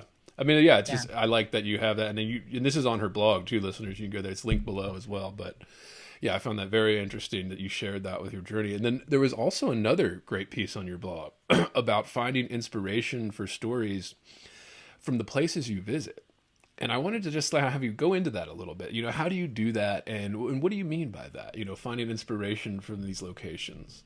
Yeah, I think it goes back to what I had said with just wanting to learn more about the stories. There's just so many amazing things. And when you are in a location, you learn so much more about it. And in full disclosure, I've never been to Prague, which is, that's a tough thing for me. I feel a little bit like a fraud in writing in so much detail. It was a lot of research to be able to write about that city. But when you're there, you know, one of the things I really like to do when I'm traveling is I used to run long distance more than I do now, but I love going out like early in the morning of someplace and just go for a run. And I feel like I experienced Seattle that way. And my daughter and I did it when we were in Rome, which was so cool to like run through Rome and go to some of the landmarks that we hadn't seen yet because we just hadn't had time. And to be there early in the morning when it's only like the street crews cleaning up. And I just think you just experience so much more, and you're getting the more of these minute details that really make up this beautiful, grand view of a city or a place or a culture. So getting out there and just asking questions and trying to find like, what's the story that hasn't been told, which kind of leads into my second book. I just finished the first draft. No agent, no publisher yet. I haven't even started querying on it. But it's based off of an old haunted legend in Charleston. So my family and I, we did a night tour in Charleston. So if you're there, of course, that's like the thing to do, right? And there was one legend of the Haints or the Boohag, whichever word you want to talk about, that terrified my daughter. I mean, I had to sleep with her the next 2 nights because she was so scared of a Boohag, like riding around on her shoulders. And I was intrigued by the story of this ghost that haunts St. Michael's Church. And the story is that if you get married in the church and the groom is unworthy, the ghost will stop the wedding. And this ghost has been there since like the 1800s. And and of course they told just the tiny little bit of like the true story of the person who had died. And I had so many questions. There was, you know, feminism is rolling around in my head. And after the Revolutionary War, and you know, I'm a big Hamilton fan, obviously. And so talking about the Revolutionary War, and then of course slavery. I mean, Charleston has such a history of slavery, right. And it's a huge port there, yeah. Oh my goodness, yeah, and just awful ways of treatment of slaves. And so there was just so many things. And then the story of the Boohag that just kept my daughter up at night. And to one point, she even drew a picture of it because she's trying to get that image out of her head. Right. And so I just rolled all these different ideas around in my mind for honestly a few years. It's been a while since we've been to Charleston. And it wasn't until I finally was like, okay, I'm going to write this, but I'm not really sure how. And I was having problems with some character motivation.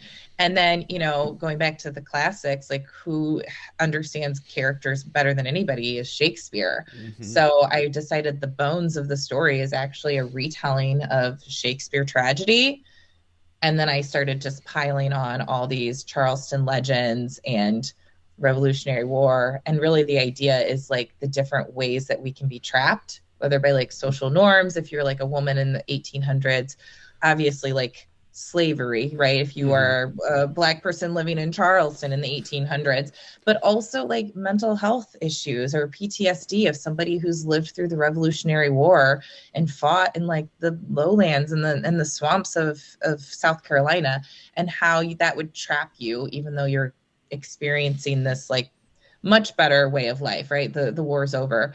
So a lot of different things kind of played into inspiration. So the place, I told you, the Truman Capote book I had read, Shakespeare. I really love Kate Morton, who does a great job of historical fiction, maybe not so much on the side of like what Diamonds in Auschwitz is historical fiction, but definitely set in these rich historical time periods, but with like a little bit of a mystery. And then I was playing a lot of Benson Boone. There's a lot of Benson Boone inspiration in this book. And so kind of putting, art and music and other people's writings and totally unrelated stories, but I just like the style of them. And so that's what I tried to mix together. I'm not sure that it's all quite coming together like I would hope, right? You put in all these ingredients in the stew and you hope it still tastes good. We'll see. Yeah, that's what editing's for. You'll find exactly. it. Yeah. But I get it out. It goes to my developmental editor next week, so we'll see what she thinks. Yeah.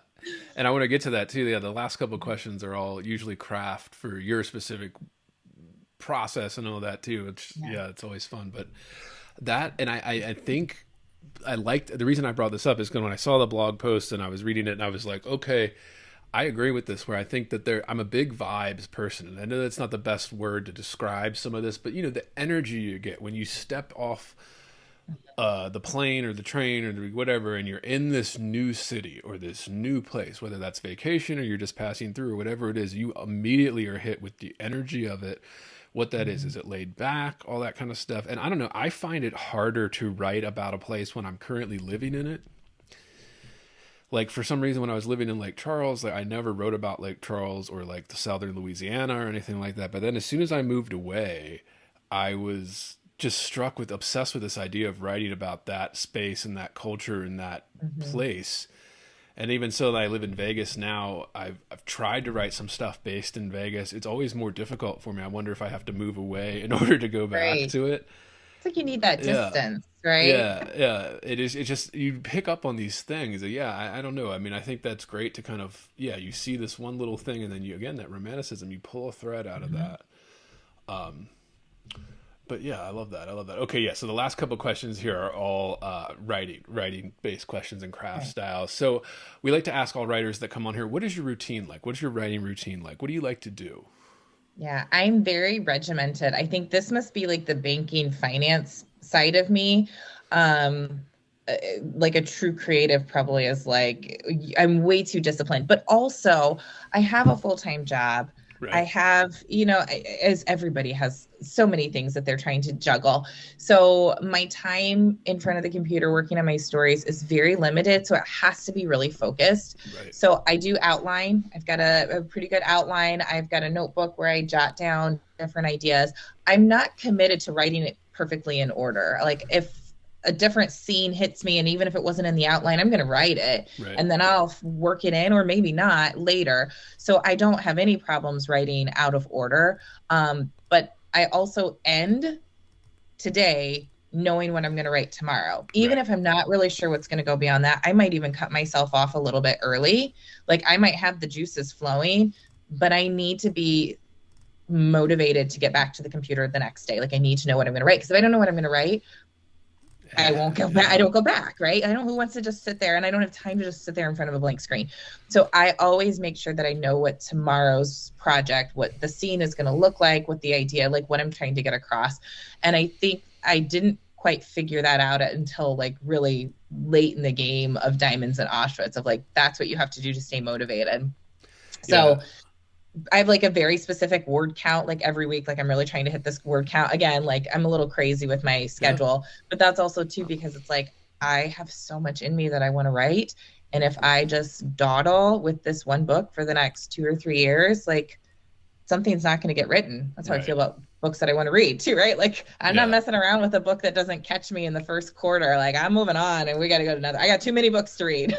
That's Hemingway says something similar with that. He has like a famous quote where he said, you want to leave a little bit in the tank at the end of a session so that you're done on empty when you start the next day, Yeah. Because otherwise you get drained and then your energy's just zapped for the next day. Yeah. Because I think people that don't write or people that don't do anything creative, they're a little naive about how much energy it takes, like how kind of after a writing session or something, especially if, if you do like an hour or two, I'm always envious of people that can do it for 3 hours straight or more. You're exhausted. It's borderline athletic. You feel fatigued after it. Mentally drained. You don't have a lot of space. It takes a lot of energy to keep that up. And I think that's why you see kind of artists and writers and, everybody, directors, by like once they hit 60, 65, they're probably not going to be creating their masterpieces just because you're so tired. And it takes so much energy. You might not just have it anymore. Like it just, it may be the benefit of youth and stuff that happens with that. But yeah, so you said you do outlines. You do elaborate, like 100-page outlines? No. Like my outline for the book in Charleston was like 4 pages. So it's pretty basic. The notebook, I like, and I like the paper notebook. I like to be able to flip through the pages.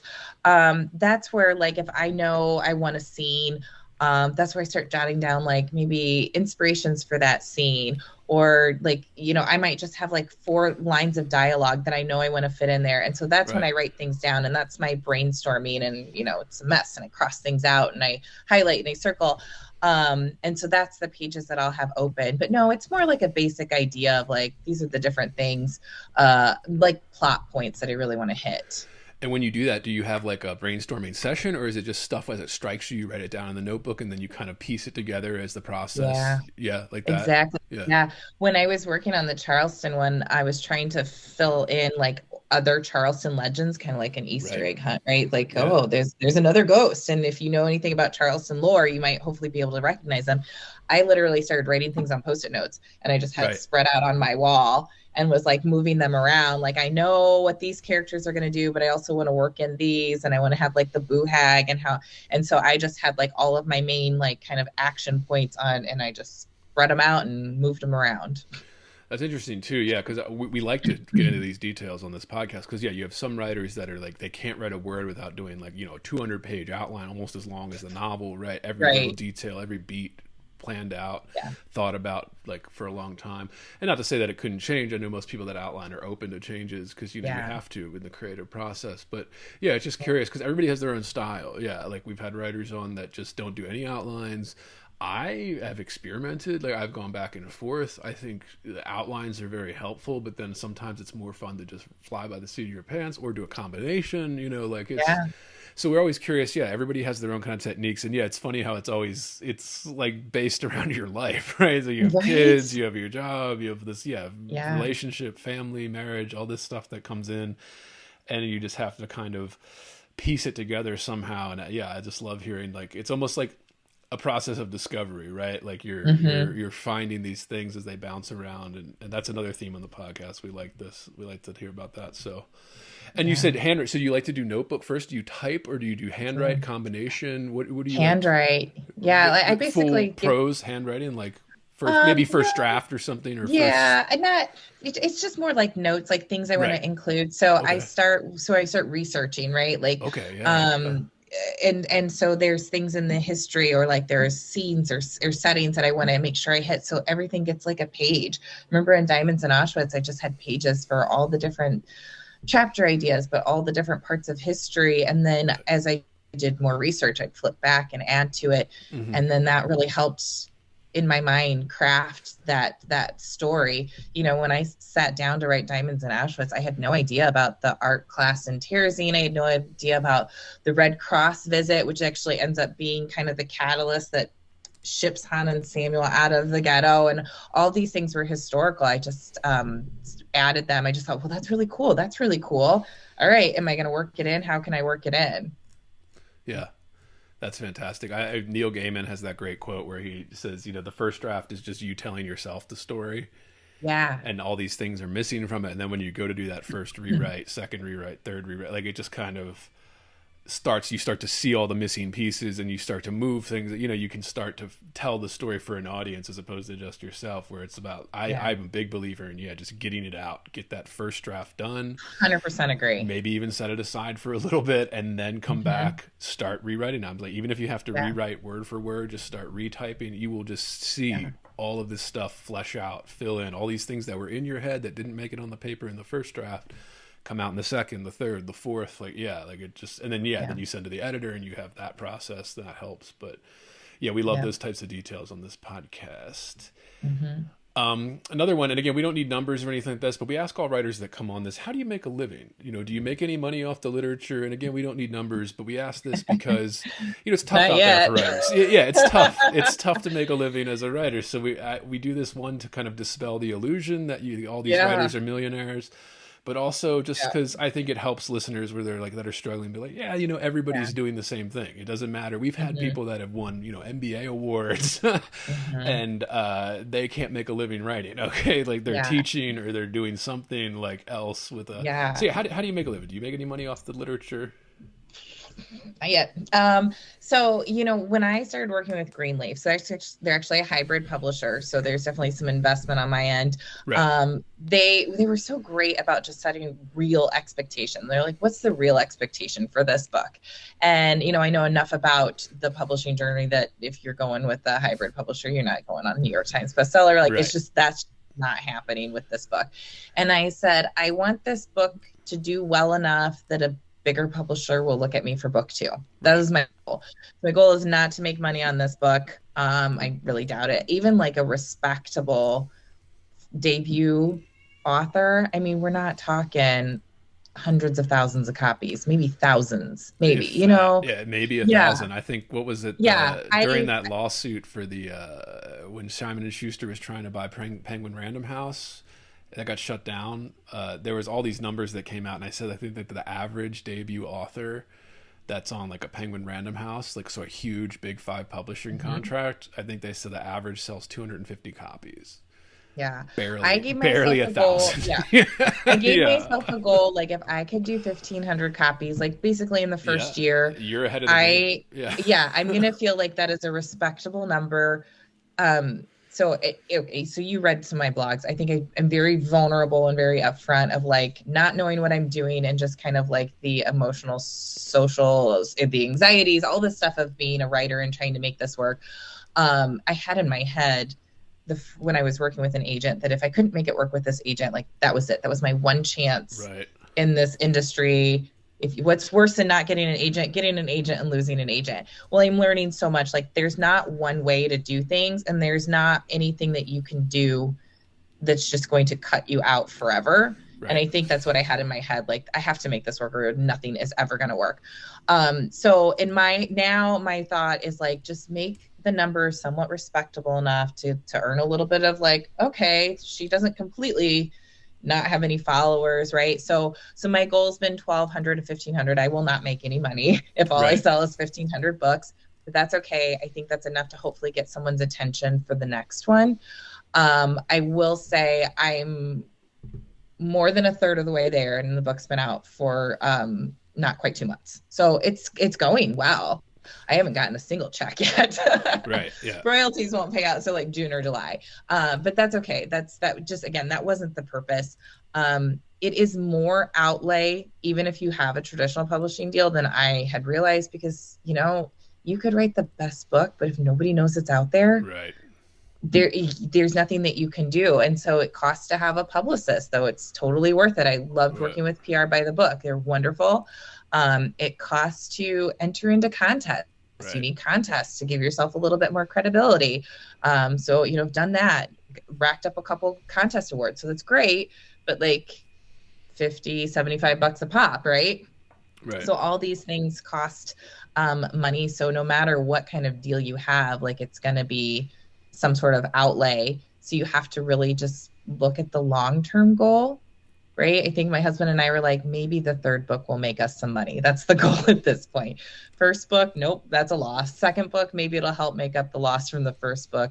Third book, maybe then we'll start making some money. And that might even still be pretty ambitious and very optimistic on our part. Right. So, and even then it's like, yeah, because we had a few on there that did make some money, but like I think it was one guest said, you know, I've made maybe like, he's like, enough to buy a car. He's like, maybe a used car, you know, like 20,000 over like 4 years. Like, so it's not enough to live off of, but I did make some, you know? Yeah. So you need to have a day job. You have a day job. Yeah. I And do. yeah. I have a very busy day job. I Right. have a day job that treats me well. There's a lot of flexibility, obviously, they'll let me do these podcast interviews and, Right. but a lot, all the writing is done after the work day. And there are definitely days where the day job has so drained me. Right. We talk about it's draining to do creative, but I don't even have the energy to start it. And I just had to really be, and I've learned this probably just in the last year or so. I just had to be kinder to myself and say, this is not a day, going into this entire week, like this is not a day you're going to be able to write. Right. And you just have to be okay with that and move on, because I'm just such a disciplined person. I just have set really high goals for myself. So on the days when I know that work is going to take every bit of me, or my daughter's going to have us out late because she has, some sort of event or whatever. Right. I just have to give myself a pass on those days and really just try and focus on the days when I do have the energy and I do have the time to sit in front of the computer and work on my stories. Yeah, I usually ask this. I forgot to. Are you usually a daily, if you can, writer, or? Yeah, I prefer to. Yeah, Right. Yeah. I would say 4 or 5 times a week for sure. Yeah, I usually give myself about a 5,000 words a week. That's my goal on most of the time. But I have to be nice sometimes and say that this is not a week that you're going to hit that. Yeah. Life happens. Yeah. Yeah. Absolutely. One of the questions we ask all the writers that come on here, because I think it is, like you've already mentioned a few things that inspire this. I think you like to ask, are you reading anything good, watching anything good, listening to anything good? I mean, because I feel like whatever you fill your head with, right, whether it's books, movies, TV shows, or if you're just scrolling the timeline, right, social media endlessly, that's what fills your head, and that's what comes out, kind of, even if we don't want it to. So I don't know, reading anything good, watching anything good, listening to anything good that you recommend? I just finished Prince of the Tides by Pat Conroy, so kind of old. I mean, I guess he hasn't been gone that long, but is that a classic? Yeah. It feels like a classic. It was so good. We talked about like familiar relationships with brothers and sisters and parents and living, and it was set in South Carolina. So I'm just finishing the first draft of my book in South Carolina, obviously very different time periods, but the setting, it was just very immersive. And so there were parts of my book where I'm like, ooh, I did not get that right. I'm going to defer to Pat Conroy, like he knows. So maybe I need to kind of adjust some of my setting descriptions. So Prince of the Tides was really, really good. It's big, right? Like, was it 650 pages? Like it's a tome, but totally worth it. And it reads beautifully. I'm an annotator. I love to write in my books. I do all those things that some people, like the purists hate. I dog ear my favorite passages. So someday someone's going to pick up a book and the page is going to be dog-eared. And I love the idea of them trying to figure out, like, why did she dog-ear it? Is it this paragraph? Is it this sentence? Whatever. I swear, like, every other page was dog-eared in this book. My copy of this book is going to be a wreck. So that was just really beautiful. Very, again, great complex characters, a lot of drama. I mean, he's writing about how traumatic his childhood is, but half the time I'm like, I want this childhood. Like they did adventures and these siblings are so close. And then, there's some really terrible things. Of course, I did not want that childhood. But it's amazing how he can just write both where you're totally envious of these kids growing up, barefoot on the beaches of South Carolina. And then also like some of the most horrific things I've ever read happening to people. So that was that. I'm like so overwhelmed by that book right now. And that's been a few books ago, but it's still really heavy on my mind. Yeah. So that's great.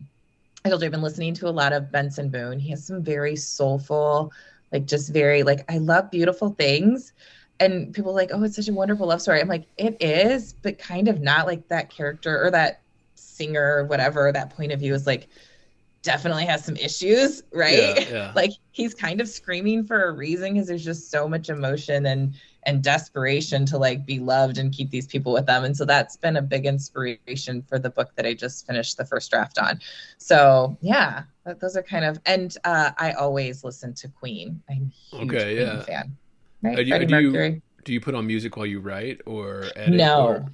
No. I have music on all other times in my life, but I need quiet when I'm writing because otherwise I'll be singing. Right. Though I do have like I call it my beautiful things chapter in this Bride of St. Michael's that I've been working on, just because that song is like the theme song for one of my characters. It really helps me with his motivation.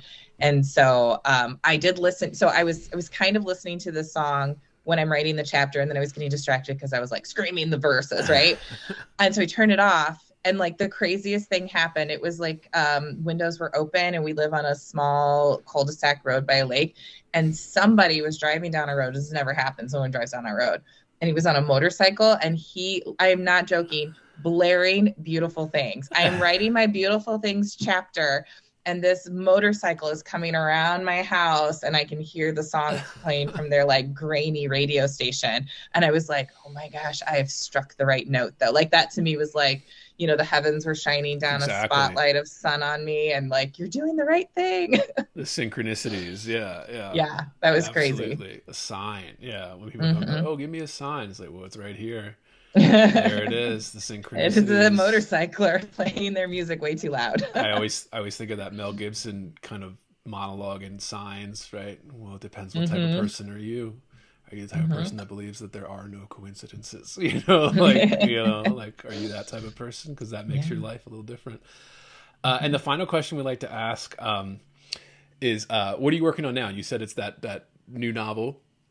If you feel free to share it. I know we have some people that we've had writers on that are superstitious and don't want to share anything. But about the brides in Charleston. Yeah, so a tentative title will say it's the Bride of St. Michael's. So yeah, it takes place. It's kind of like the origin story of this ghost and how the ghost comes to be and who is the person that killed the person, right? So it's not really meant to be a mystery, though. Hopefully, there's a little bit of a whodunit to it. But I really like the idea of the different ways that the characters are trapped. It's all told from the point of view of this young girl. Her name is Harriet Mackey is her real name. I call her Eddie because I think Harriet's kind of a terrible name. So her nickname is Eddie. And yeah, it follows Eddie. She just moved to Charleston. She turned 18, and her family, her parents died when she was younger and left her as the sole inheritor of her plantation and their, all of their assets. But she believes that she has to marry specifically one of these two brothers that live in a neighboring plantation to come into her inheritance. And she starts to kind of question, do I really have to marry one of them? Do I really have to marry at all? Do I want to marry? And so that's kind of what starts the story. Fantastic. And then someone's going to die. Yeah. There's a ghost. So yeah. I love the ghost stuff too. Yeah. Mm-hmm. All right. Meg, this has been fantastic. Where can people find your stuff? Website, social media, all of that. Yeah. So my website is meghamandauthor.com. And so it's MEG. Hamand is spelled HAMAND author.com. And that's got links to Diamonds in Auschwitz. If you wanted to buy a copy, of course, it's on Amazon or any other bookstore, website, physical bookstore that you like to go into. Also has a couple details of my next upcoming book, has a link to my blog, and great pictures of all the events that I've been doing. And you can also subscribe so you can get an email with upcoming events. And I'm active on Facebook and social media as Meg Hamand. Fantastic. And that's all linked below as well, listeners. So go check that out as well as Meg's book. Meg, please come back. This has been fantastic. Please this has been great. Yeah. Yeah. Please come back for the next one.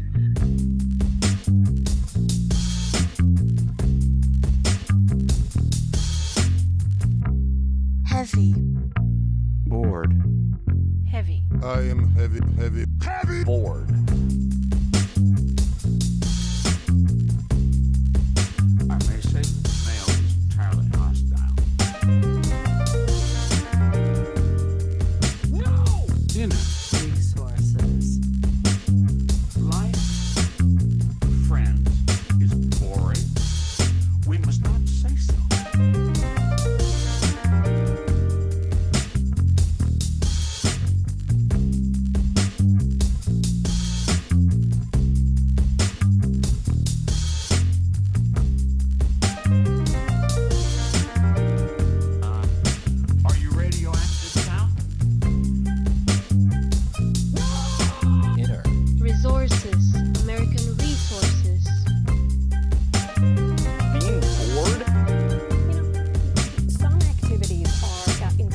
It shows such a lack of gratitude for life. Bored. I aspire to boredom, I should say. Bored. Heavy. I am heavy. Bored. Has you the night sweats and the day sweats, pal? Pal, I do.